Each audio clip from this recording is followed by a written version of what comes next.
to the 12 Cards of Christmas. This is the 12th card and the final card in our series. And if you've been following along with me, I'm willing to bet you've got some paper scraps. So today I'm going to show you how to use those scraps to make a beautiful Christmas card. As usual, we are working with a white daisy card base that measures 5.5 by 4.25.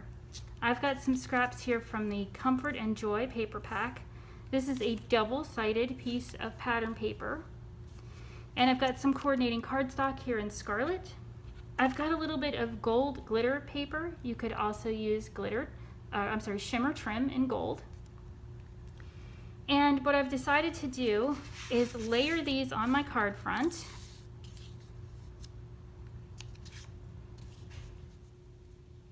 To create a background. So I'm just going to play with these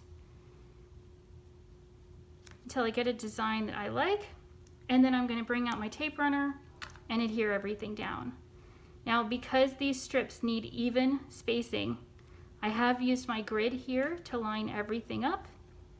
It takes a little bit of time, so I'm going to swap this one out for one I've gotten further with. So you can see I've just got some scraps here. These are Comfort and Joy. This is just a piece of Scarlet cardstock.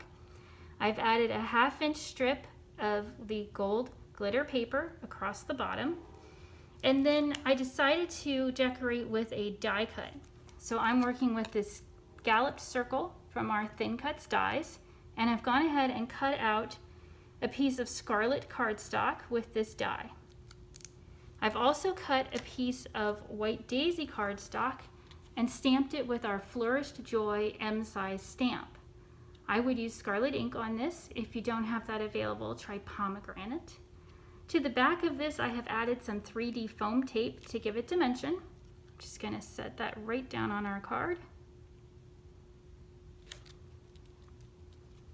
And there you have it, a finished card made from paper scraps.